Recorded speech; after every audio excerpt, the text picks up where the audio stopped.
Okay, so the first thing that you need to know is that it is hot again and very humid in the UK, so I'm well aware that this is going to be a long one, but just apologizes for me being really sweaty and possibly red-faced in this one, but I just want to get it out there. Hi, this is a weird video to come back with.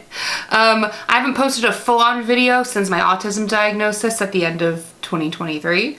I have done a live a couple of times, but this is back to me making a YouTube video, and I've had a couple false starts doing that. Anyways, hi, my name is Helen. I'm autistic. I'm an American currently living in the UK. I'm almost ready to apply for citizenship, which is really exciting. But before I do that, I actually went back to the States about a month ago for my brother's wedding, and I feel like I did enough of my own travel planning and organization and whatnot that I wanted to share a bit of how I did that with you, because I did a bit of an unconventional trip. Yeah, we'll see how long this takes to edit.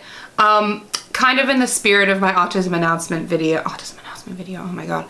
Kind of in the spirit of that, I'm gonna be a bit more off the cuff, although I do have my resources next to me on my desktop monitors to consult. So I guess I should just start there, actually. So my brother got married at the beginning of August. I went to Michigan for about a week and a half. Unfortunately, my partner could not come. I was able to get time off of work. They were not. In the UK, it's really hard to get time off work in August because August is summer halls and everybody wants it. That's all you really need to know. So I've been planning this basically since Christmas, more or less, which is when we got the date for when the wedding was going to be. And I really started planning this in earnest probably around March, which is when I could get the cheapest airfare. I ended up flying with Aer Lingus. And then not long after I ended up booking my plane ticket, I just had this list of tasks in front of me, and it just seemed endless. And then, this is not sponsored whatsoever, but I do have to give a shout out to Meg from I'm Autistic Now What for bringing X-Tiles to my attention. It is one of those sort of web organizer, life diary sort of things.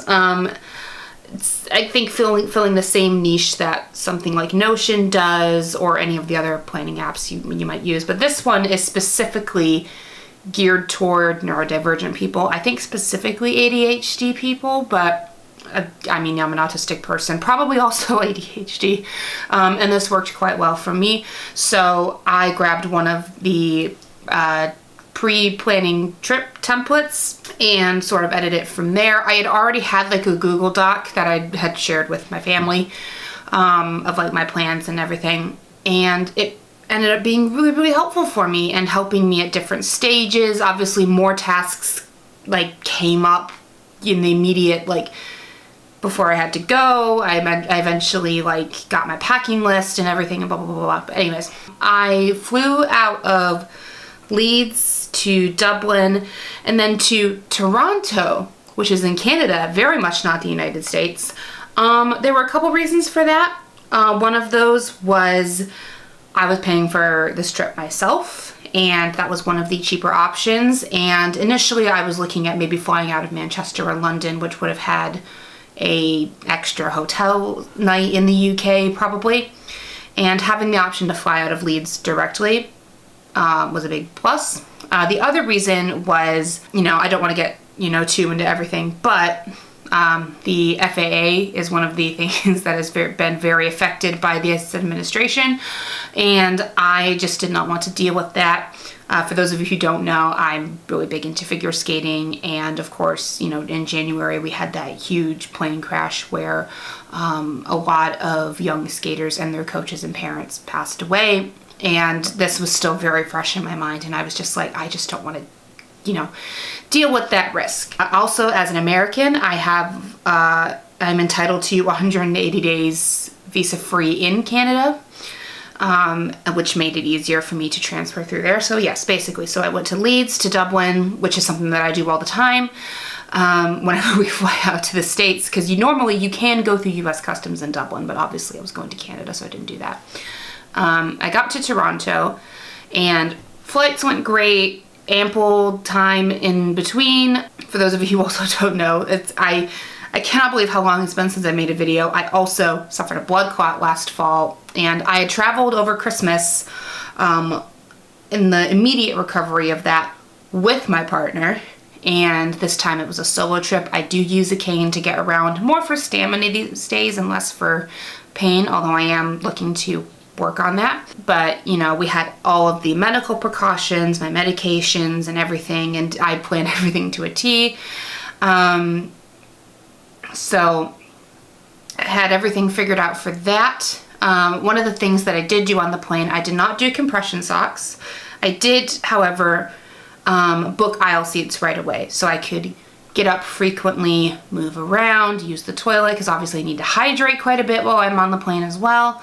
The only complaint I have about the transatlantic flight from Dublin to Toronto was the way that the economy seating worked out was, normally on a transatlantic plane, you'll have lavs in the front of economy and behind business class, and then at the back of the plane. And at this one, they were only in the back of the plane, and two of them were like really small. And I am not a small person. But what that also meant is that, you know, whilst they were doing meal service, you know, people were trying to get back and forth, obviously, and then there were queues, and it was like a whole thing. So I left Monday the 28th, you know, everything, got to Toronto, and then I took the Via Rail train service from Toronto to Windsor, which is right across the border in Detroit, which is where my mom was going to come get me. I ended up getting into Windsor a couple hours late, and by a couple hours late, I mean I got there at 2 in the morning. But I did travel business class. I guaranteed that there would be a spot for my bag. Basically, that's why I went for it. But also, I don't know if you've compared like the price of business class in Canada versus first class in the UK on any UK trains. I'm thinking specifically of LNER. I think Canada has them beat. I did business class, which is 230 Canadian dollars for a round trip from Toronto to Windsor and back. And that equals about roughly 120 GBP, which meant that was 60 pounds for either direction. With meal service, with really comfy seating, with lots of room to move about. So I look at like what the UK has on hand for first class and for the price point, and it has kind of ruined me a little bit. But anyways, I digress. So my mom got me at Windsor. We stayed overnight in Windsor, a really nice B&B, and then we crossed the border into Detroit the next morning. That was the part of the journey certainly that I was most worried about, just given the everything around the border right now. I just thought it would be weird that they would like, oh, well, you didn't fly directly into the US, and also you don't live in the US, but you're a US citizen. Anywho, it ended up being quite quiet when we went. We didn't get pulled aside for secondary. It took a couple of minutes. We did have to explain my situation real quick, but he asked us about the stabbing that had just taken place in Traverse City, which is where I'm from.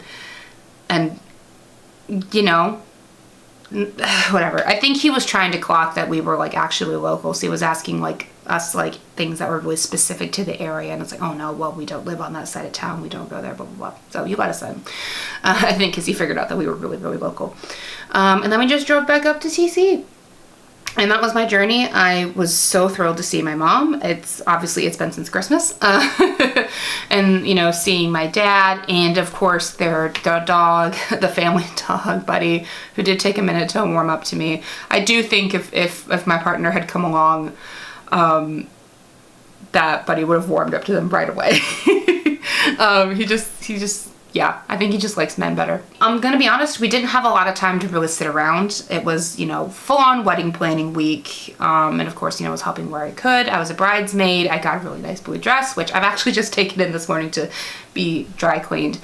I've also just gotten back from a different siblings engagement party like 2 days ago. So anyways, lots of love happening. Yay. It was really nice to be back home. My one complaint about being back in Michigan was As you guys will be aware in the news, there are wildfires happening in northwestern Canada, and a lot of that residual smoke and air pollution is making its way into the US. And while I was there, it just happened to be very settled in Michigan. Now, I'm someone who is a big hay fever sufferer. I basically take Olivia from March until like September, maybe, when the pollen finally like dies down. I'm struggling with it now, actually. But what that meant is that I am particularly sensitive to any other types of pollution, which is why we noticed such a big difference when we moved out of London to the north. But I just got a really scratchy throat when I finally like spent some extended time outdoors in Michigan, and I had to like really like not just put on a mask, but like the N95s, like the proper ones. Basically, when I was out and about, the day of the wedding was quite nice in that regard. You know, the smoke wasn't so much of an issue. I survived, and it was a really, really nice day. Really, my only regret about, you know, the whole shebang was that my partner couldn't be there, and we really missed them. It was so nice to celebrate my little baby brother. And he is still, he's an adult now, obviously, but he is still my baby brother. There were some really nice niche touches that we really liked. And of course, it was so lovely to be part of the wedding. I'll keep most of that private because obviously it's not my wedding. It's my brother and my new sister-in-law's wedding. So if you know us personally, you'll have seen, and I'll just keep it at that. I, got my hair and makeup done, which I don't usually do, which is very nice. I did okay throughout the ceremony. I actually did the ceremony sans cane, and then we did some family pictures afterwards, and I think I had my cane for the reception, and that was fine. Something I kind of noticed once the photos came back for us, I just want to touch on something real quick. I'm a lot bigger than I was even a year ago. And certainly since I moved to Michigan, and that's due to like a myriad of factors. But one thing that I'm really sort of uncomfortable with is my arms. If you'll notice that the framing doesn't really include them very much. And I was really insecure about sort of the way I looked on film, and it took a couple more views to just be like, yep, this is, these aren't actually that bad. These are also, it's not about me. But I do want to touch on that just because in case anybody else was feeling, the same way. There's nothing wrong with having like big old arms. And this is the thing is I wanted specifically to get a dress that was like sort of, that did not have sleeves. And so I could sort of be proud of that. And I did, and it's a bit of a reckoning, but I'm actually quite proud of the way I look in those photos now. And the most important thing is I wasn't even thinking about that on the day. We had such a fun day and a sweet day. I was, real happy to be there and to see all my siblings again. We all live in different, points now. None of us live in our hometown anymore.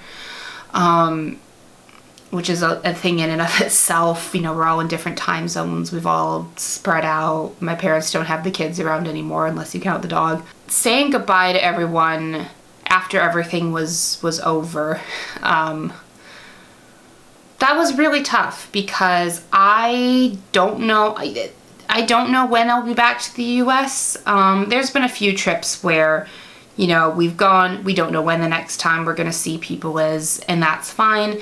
But this time it is going to be an extra long time, at least for us going back to the US, just because we don't necessarily feel safe there right now with the way things are going. I mean, you guys know that I'm like openly bisexual. You guys also know what RFK has been saying about autistic people. Things are just getting way, way, way more expensive. We'd have to buy a car. We'd have to pay car insurance. We'd have to pay health insurance. I'd have to start paying back my student loans. And, you know, there's been a lot of crackdown against free speech in the US right now, and we just do not feel safe going back there right now. My partner especially, because, you know, people have been, again, detained at the border for no reason, really. At the very least, until things start to change for the better in the US, we are unfortunately going to have to stay away. But what that meant was that I had to say goodbye to a lot of things and to a lot of people, you know, saying goodbye to my younger siblings. You know, I love them so much. I love everyone so much. I saw like members of my family who I hadn't seen in like so many years. You know, I said goodbye to, you know, everyone down, you know, near the venue where the wedding was. And then the next day saying goodbye to everybody, you know, in my hometown and to my hometown, really. You know, loading up on American sweets. Lord knows I can't. The only thing I think we have left from my haul home is like a jar of Jif peanut butter that I still have to use. And I bought some Jell-O mix.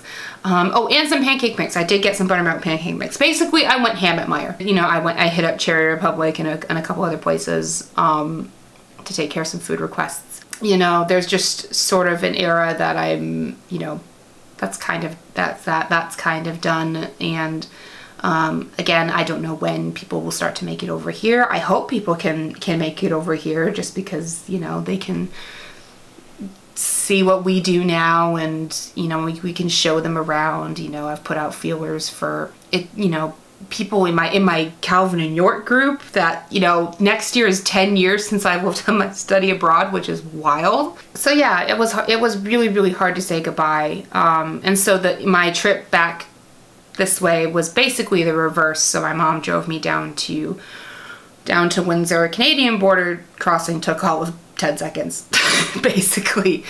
And of course I got Tim Hortons while I was there, duh. But we just sat and cried because my mom, you know, I said in my autism video that my mom has been my, you know, biggest support for my entire life.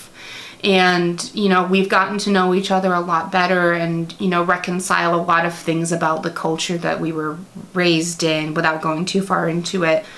But yeah, every time we meet up, there's always stuff to talk about and to, you know, reinterpret and reassess and everything. And it just never feels like enough time to do that. And we're both very emotional people. I unfortunately fortunately inherited that from my mom. We just cried and cried and cried and cried and cried. And, you know, goodbyes are always hard. You just sort of rip the Band-Aid off. And I waved to her on the train as I went.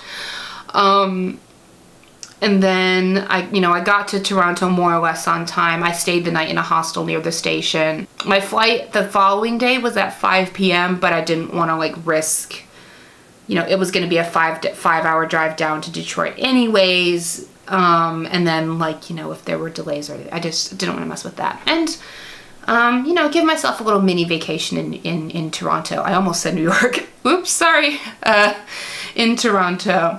Hostel was really nice. My only complaint, so I downloaded Saley. I purchased an eSIM for North America, which included USA and Canada, and it didn't work, which was a real problem when I got on. And so I ran out of data, basically, because Canadian data is not included in my phone plan, but the US is for some stupid reason. So I had no data coming to Windsor. Coming from Toronto to Windsor on the train, and the train Wi-Fi didn't work either.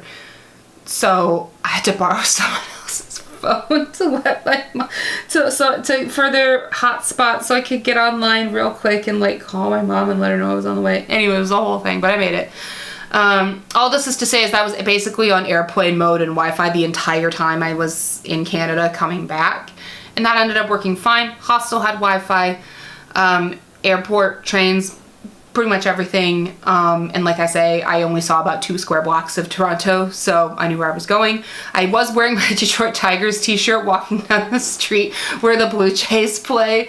So sorry if I offended anyone. Although I think the Tigers and the Blue Jays are like cool. I know there was like a thing where we were working together to get our players into the All-Star game. Tigers are on a hot streak, by the way. Please, Lions, also do this. We need at least 2 Detroit teams to be good. I digress. Yeah, Toronto, I would absolutely love to come back and like do just a Canada trip and see things in Canada, because I'm just thinking like there's so many things I didn't even have the chance to do. Could have seen a show. There's the Hockey Hall of Fame. You know, could have gone to the lakefront. All these things, and I only had time to do the CN Tower on the morning of my flight. Which, you know what? I'm someone who is not great with heights. I did okay. The only time I looked a little bit freaked out is, I'll see if I can like post a selfie here, but any selfie I took with like facing away from the glass windows, I just looked kind of terrified. But it was really nice to do. I'm glad I got it out of my system. It was just a nice way to put a buffer on things. I did lounge access wherever I could. The business lounge at Toronto Station, and Toronto Station just in general, Union Station, is just gorgeous. Beautiful Art Deco. Highly recommend. Yeah, brilliant. Love it. It was just a big giant heat wave. And the business lounge had air conditioning, which was a big plus. The lounge at Toronto Airport was fine. The Wi-Fi was not great. Especially when I was trying to like, you know, get in touch with my partner just to let them know what was up. But, you know, flight out of Toronto was good. Dublin was good. For those of you who are interested in how the e-visa process for me coming back went, I have indefinite leave to remain. but I don't have a UK passport yet. So I have to print off a share code now. I don't have a physical, like, valid BRP or residence permit. So I printed that off. I'd heard of people having issues coming back or whatever. And I actually went through immigration in Dublin. They have an Ireland and Dublin, or an Ireland and UK line. You know, it was like 5 a.m. when I landed in Dublin. So it was a really quick conversation of like, oh, you're going to Leeds? Yep. What do you do in Leeds? I live here. Do you want to see my share code? Oh my God. Do you want to see God? No, I'm kidding. I mean, I think he just seemed like shocked that I had that like all together. I had like the printout and everything. He's just like, yeah, going through. He didn't even look at the share code. I just said I had one and like whipped it out, and he was like, yeah, it's fine. And then when I got back to Leeds, there was no immigration to speak of. And, you know, plus of all pluses, I did not have any issues with my suitcase making it along with me. I have had that in the past at points. But everything went fine, which is great because my bridesmaid dress could definitely not fit in my backpack. Speaking of my backpack, I was a little bit more spacious this time because I didn't bring my laptop with me. In border safety, obviously, like, people are checking social media at the border in the US at the moment, so I just, you know, deleted all my social media off my phone and then re-downloaded it later. I had like a separate book of my passwords to have on me just to facilitate that. The only hiccup coming back, we got to Leeds.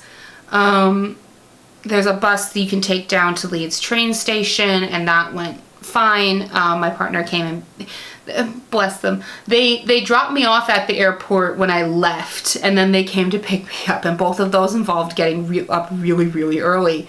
But credit, I'm happy that they were able to come. Leeds Airport has a new extension that the top tier is fine. Arrival is still very much a work in progress. We basically exited through crates, but whatever. Once we got to Leeds Station, without being too specific and doxing myself, I take a local train back to our place, and it just so happened that basically when we got to Leeds Station, we found out that there were no trains to our place because someone had crashed at a level crossing basically right next door to our home station, which sucked so much. And at that point I had not slept and I just wanted to cry. So by the time the replacement bus came, it was like bucketing down, and I got home and I just basically like divested myself of everything and went to bed. I did wake up for dinner, and it took a few days for me to get back on board with jet lag, but I'm more or less back to where I needed to be. It is taking me a little bit longer to adjust to being home here. Home. I know I've said home here and home US, but home where I live. And I think it is just because there's that longing of, I don't know when I'm going to be back. There's also lots of things happening back home. My siblings have both moved with some assistance from my parents. So in some ways it does feel like I'm missing out on some stuff. But one thing we are going to do to combat that is try to make some efforts to see more of our family over here. As I said, we just saw basically all of them this past weekend for an engagement party, which was just absolutely lovely and great to catch up. And we've got plans to see some of my partner's siblings in September. We're looking at taking, trips at some point before the end of the year, just weekend jaunts. I have my family in the States, but I do have family over here. And I think there's always just going to be that, little period of grief when you come back from seeing your family when you've been long distance from them. Having talked to a lot of other people, and, my fellow Americans in Yorkshire have been great to talk to about this. Just because it's like, we get it, That was basically my trip. Very long and rambly video about my trip. I'll just say I'm trying to do monthly something on this channel, whether it be a really rambly video like this or a stats live stream, which if you want to check out what I did in June prepping for this upcoming skating season, I highly recommend you check that out. I'll probably do a few more of those. Skating season is back, which has also helped. I'm revamping my website a bit, which I am writing monthly blog posts on now, which includes just personal updates, but also what I'm reading / watching / listening to, so you can go check that out. In the meantime, subscribe. You can follow me on Blue Sky, which is where I am mainly now. I am not on the Bird app anymore. I actually deleted my account. Or you can subscribe here, or you can subscribe on my website to find out when I do the monthly blog posts. And in the meantime, remember to keep you living awesome lives, and I'll see you soon.